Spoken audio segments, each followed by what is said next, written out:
Hello everyone and welcome to our weekly wrap-up of news stories that made the headlines. I'm Nicole Cordoves and this is the MB Rundown.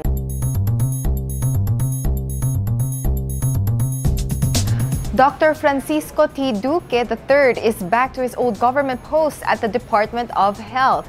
President Duterte has appointed him as the new health secretary, replacing Pauline Ubial, whose ad interim appointment was recently rejected by the Commission on Appointments. The ad interim appointment of Duque, who is currently a chairman of the GSIS, was signed by the president on Thursday. Prior to his cabinet appointment, the president appointed Duque as member of the GSIS Board of Trustees last February. He was eventually named GSIS chairman a month later. Before his CSE stint, he served as the health secretary as well as president and chief executive officer of PhilHealth from the years 2001 up to 2005 during the Arroyo administration.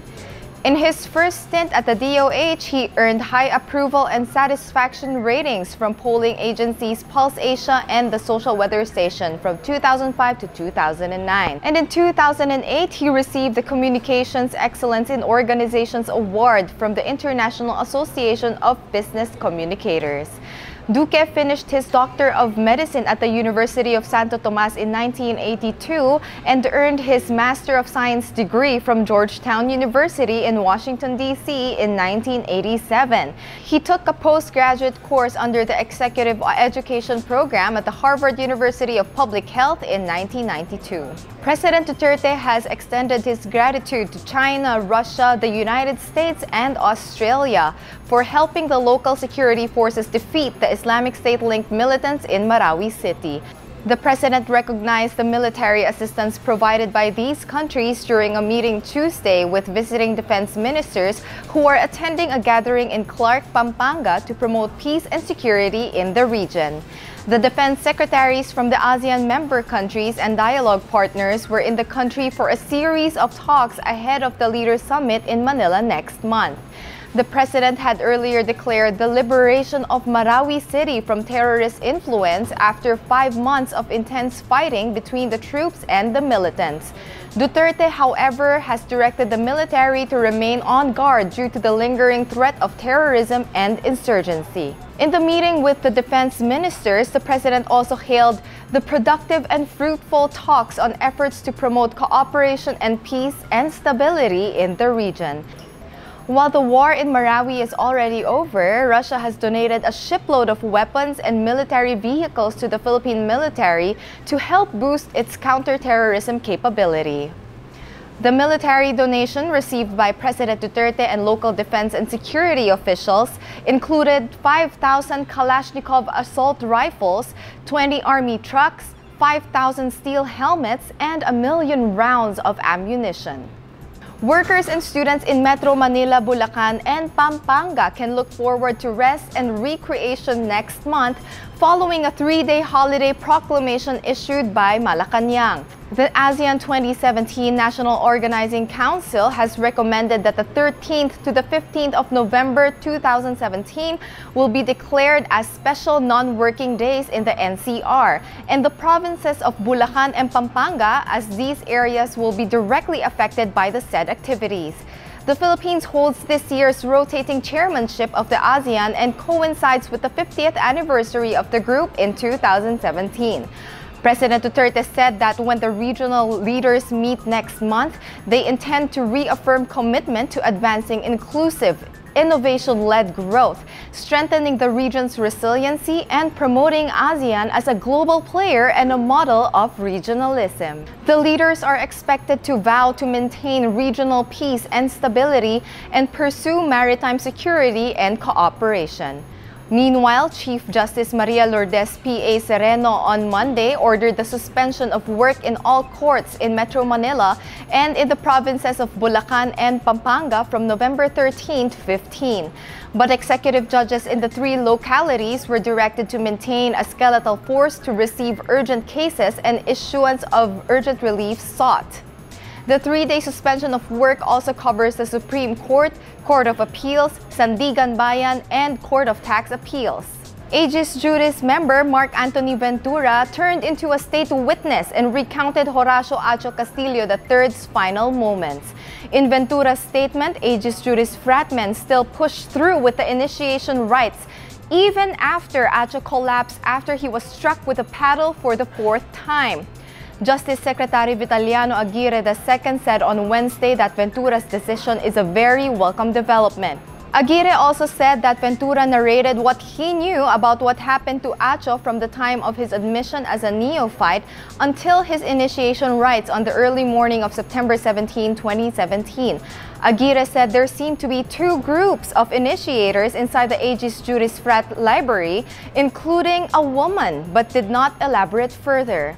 Meanwhile, University of Santo Tomas Civil Dean Nilo Divina lauded the decision of Ventura to turn into a state witness. He also urged other fraternity members to come out and reveal what happened to Acho. Senator Grace Poe backed the filing of graft charges on Monday against Joseph Emilio Abaya, secretary of the former DOTC, and other officials from the previous administration over an allegedly anomalous deal with the MRT3 maintenance provider Busan Universal Rail Incorporated. The Department of Transportation filed the charges Monday with the Office of the Ombudsman, alleging that Abaya and 10 other ex-DOTC officials violated Republic Act 3019 or the Anti-Graft and Corruption Practices Act over the contract with Busan Universal Rail Incorporated. Executives of the Filipino-Korean company were also included in the complaint. Poe said she expects that the Ombudsman will find probable cause and file the appropriate charges before the Sandigan Bayan, citing her committee's investigation last May, which he said has indubitably proved that the award to Busan Universal Rail Incorporated was anomalous. Poe also said that Abaya committed a deplorable act for not exercising due diligence in checking Busan Universal Rail Incorporated's capability of providing MRT parts that were reliable. She has been calling for the accountability of the DOTC officials for the frequent train breakdowns, saying earlier that most of her colleagues would support the filing of complaints against them. Armed Forces of the Philippines Eastern Mindanao Command Chief Lieutenant General Rey Leonardo B. Guerrero has been chosen by the President Rodrigo Roa Duterte as the 49th Chief of Staff of the 125,000-strong military force. Guerrero was chosen by the President from a list of military officials who were considered as contenders for the top AFP post. Guerrero, who graduated number 3 in his class at the Philippine Military Academy Maharlika class of 1984, will replace outgoing AFP Chief of Staff General Eduardo Año, who will retire from the military service at the age of 56.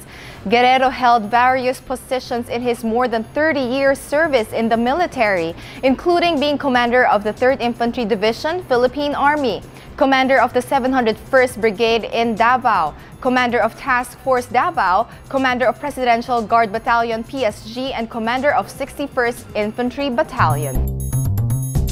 Thailand's late King Bhumibol Adulyadej received a lavish send-off this week during a spectacular 5-day funeral centered around a cremation service at a gilded pyre in Bangkok's historic heart on Thursday. Steeped in centuries of royal tradition and overseen by strict palace protocols, the elaborate $90 million ceremony drew an estimated 250,000 Thais to bid farewell to the father of the nation, who died last year at the age of 88. While somber, the funeral is also a celebration as the late king ascends to heaven, with music and traditional dancers as a key part of the ceremony. The funeral formally began last October 25 with a Thai Buddhist religious ritual. It was led by the late king's only son, King Maha Vajiralongkorn, also known as Rama X. Alibaba Group founder Jack Ma graced the recent relaunch of GCash, the mobile money wallet which can be used to buy, load, send money, pay bills, and purchase goods and services with just a smartphone. Jack Ma was joined by Ant Financial Services Group CEO Eric Jing, Ayala Corporation President and COO Fernando Zobel de Ayala, Globe President and CEO Ernest Koo, Mint President and CEO Anthony Thomas, and Ayala Land President and CEO Bobby D. So happy to see the SMEs, small and micro businesses and consumers, they are benefiting from this faster, convenient, and safe payment experience brought to you by GCash. We greatly look forward to this partnership with GCash as pioneers in the financial technology space to continue improving the customer experience for Ayala Mall shoppers and hopefully to help the country move towards a cashless economy. Since more and more Filipinos use data in their smartphones, it is now time for digital payments using smartphones to go mainstream. The aspiration of Globe to truly enable that is what we call the third wave of transformation for the Filipino nation. We brought them connectivity to the phones, we brought them access to the internet with information, and now we're bringing them financial inclusion. So again, remember this day. This day is very memorable. This is the day when QR codes, cash payments, and financial inclusion really happens for the Philippines. Maraming salamat sa inyong lahat. During the relaunch in Ayala Malls, GCash introduced the Scan to Pay feature in the GCash app, which Filipinos can use to buy their cinema tickets, order their favorite meals, and update their wardrobe without the need to bring cash or credit card. Just use the GCash app to scan the QR code displayed by the store's cashier, type in the amount, and confirm payment. Easy as that. The GCash app's Scan to Pay feature is a welcome development for business owners, for they do not need to install expensive equipment anymore, and all they need is a QR code that buyers can scan to pay. Customers paid the exact amount, removing the need for coins or change. GCash sees this solution working not just for organized trade, but eventually for the small vendors that roam around the city as well. Through this joint venture of Globe with Ant Financial and the Ayala Corporation, Filipinos can now enjoy cashless shopping at Glorieta in Makati. And in the coming weeks, the Scan to Pay GCash feature will also roll out in other Ayala malls such as in Greenbelt, Trinoma, Alabang Town Center, Market, UP Town Center, Ayala Malls the 30th, Ayala Malls Verdes North, Ayala Mall South Park, and Ayala Center Cebu.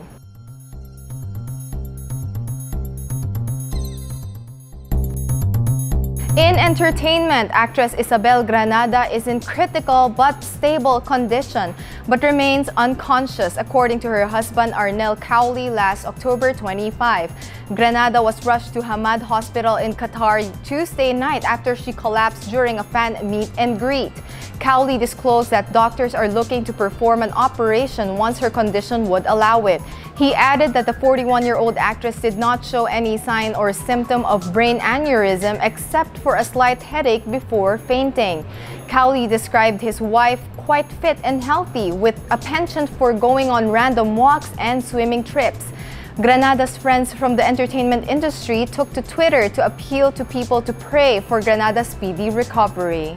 Binibining Pilipinas Grand International Elizabeth Clancy finished second runner-up at the Miss Grand International 2017 beauty pageant held in Vietnam last Wednesday night. Maria Jose Lora of Peru won the Miss Grand International 2017 crown, edging out 76 other girls for the title. The first runner-up title went to Venezuela, the third runner-up title went to Puerto Rico, and the fourth runner-up title went to Czech Republic. The Filipino-Australian beauty is the first of 6 current Binibining Pilipinas title holders to compete in pageants abroad. Other Binibinis who will vie for the international crowns in the coming months are Nelda Ibe for the Miss Globe pageant, Catarina Sonia Rodriguez for the Miss Intercontinental pageant, Chanel Olive Thomas for Miss Supranational, Maria Angelica De Leon for Miss International, and finally Rachel Peters for Miss Universe. And for this week's thought to ponder on: no matter how smart you are, if you do not know how to work with people, you will never succeed. Your dreams will just be dreams. And that is an important quote from Jack Ma in his forum here in Manila. And that's it for this week's edition of the MB Rundown. I'm Nicole Cordoves. Have a great weekend.